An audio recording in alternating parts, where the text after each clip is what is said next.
Hallelujah. Praise the lord. దేవునికి వందనములు. మీకందరికీ వందనములు. ఉదయకాల దేవుని వాగ్దానం. రోమీయులకు రాసిన పత్రిక 8వ అధ్యాయం 28వ వచనం ధ్యానించుకుందాం. దేవుని ప్రేమించు వారికి అనగా ఆయన సంకల్పము చొప్పున పిలువబడిన వారికి మేలు కలుగుటకై సమస్తము సమకూడి జరుగుచున్నవని ఎరుగుదుము. దేవుని ప్రేమించు వారికి సమస్తము మనము మేలుకే అని చూస్తూ ఉన్నాము. దేవుని ప్రేమించడము అంటే దేవుని మాట వినడం. నన్ను ప్రేమించువాడు నా ఆజ్ఞలు గైకొనునని వాక్యంలో చూస్తూ ఉన్నాం. దేవుని ప్రేమించువారు దేవుని ఆజ్ఞలు, దేవుని మాట వింటారు. దేవుని ప్రేమించువారు దేవుని యందు భయభక్తులతో నమ్మకముగా ఉంటారు. దేవుడు చెప్పిన పని చేస్తారు. దేవుడు చెప్పిన మాటకు విధేయత చూపుతారు. దేవుడు చెప్పిన దానికి లోబడి చేస్తారు. దేవుని ప్రేమిస్తే మనకు సమస్తము మనకు మేలు జరుగుతాయి. బైబిల్ గ్రంథంలో యోబు చూడగలుగుతూ ఉన్నాము.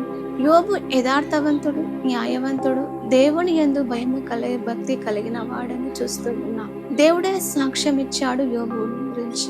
యోబుకు ఆస్తినిచ్చాడు, గొర్రెలనిచ్చాడు. ఆ దేశం అంతటగా గొప్పగా ఆశీర్వదించబడ్డాడు యోబు. అంతగా ఆశీర్వదించాడు దేవుడు. అయితే సమస్తమును కోల్పోయాడు యోబు. సమస్తము కోల్పోయి కృంగిపోతూ, స్నేహితులు అవమానపరుస్తూ, అందరూ దూరమై ఒంటరై యెహోవా ఇచ్చిన యెహోవా తీసుకొనని స్తుతించాడు, ఆరాధించాడు. దేవుని ప్రేమించడం యథార్థత కలిగి ఉన్నాడు. చివరికి రెండింతలుగా ఆశీర్వాదాన్ని పొందుకున్నాడు. ఏది జరిగినా మేలు కోరికే అని యోబు నిబ్బరంతో, ధైర్యంతో, విశ్వాసంతో, సహనంతో ఉన్నప్పుడు యోబును దేవుడు రెండింతలుగా ఆశీర్వదించాడు.